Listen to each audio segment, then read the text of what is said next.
A Flair is a cosmetic item obtained in Pokemon TCG Pocket. You can get it by going over to My Cards. To obtain a Flair, you need a currency called Shine Dust, which you will just get organically by playing the game. When you open packs, when you do certain events and achievements, and when you level up, you'll be given Shine Dust. Now let's take Bulbasaur here.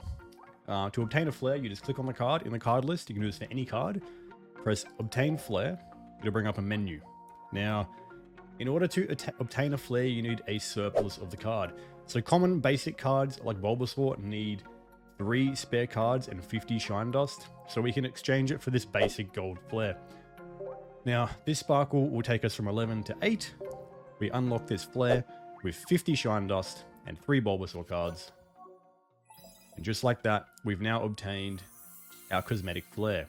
Now, all the Flair is a cosmetic, so these sparkles will play when you put the Bulbasaur onto the field, and that's pretty much it.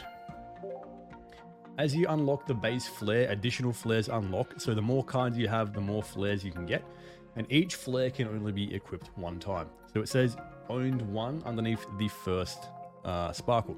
If we go ahead and buy the next Flair, which is unlocked, another 3 Bulbasaurs gone. So you can't see it, it's cut off, but I have 8 Bulbasaurs, so after this we'll have 5 left, and there it is. That goes down to 5. We've obtained a new Flair.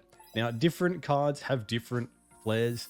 Art rares and above, so gold single stars and above, have a number of Flairs already unlocked that you can see. I'll show you this really quickly, and then I'll show you how to equip a Flair. So if we just quickly go to a higher rarity card, I know Charmander is an example where I've got a lot of them. So Charmander, I have 5. You don't need as many to get a Flair. So going back here, pressing obtain Flair on a 1-star, you can see that you can unlock any of the Flairs immediately without having to unlock the tiers. So the rarer cards have these Flairs unlocked, ready to go. So we can unlock the highest tier. I'm not going to, I don't want it right now, but for 2,250 we can get the stars. For 750 we can get the fire, and for 1,500 we can get kind of the explosions. Now, different cards have different Flairs. They are generally pretty unique, but some do have the same. So, for example, like a Butterfree and a Beedrill have the same Flairs.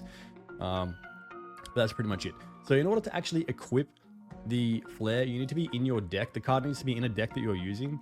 So, if we go over here to Big D Swinging, I don't have that particular Bulbasaur, but I have got a Bulbasaur which I've previously unlocked the Flair for. So, I've unlocked Flairs for the art res. So all you got to do to put the Flair on is when you're in your deck, you want to go up to edit. So rather than being down here in the bottom, you need to go into edit, and you will see these little icons. Now these icons indicate you can add a Flair to the card if you've got a Flair available. So I have a Flair available for this guy. So I click that icon. It shows me my available Flairs. I've already got this Flair on the right on my other Bulbasaur, but I can put this one on my second Bulbasaur. And that is it. Use. Now, as soon as we play this card in game, this Flair will be active. Every time you put this bad boy down, that Flair will pop up, and that's pretty much it. That's what Flairs are. It's how you get them, and it's how you equip them. That's the video. If you enjoyed the video, don't forget to like and subscribe for more no bullshit tutorials. I will be putting out a few more for different features in the game. So until then, goodbye, and have a good one.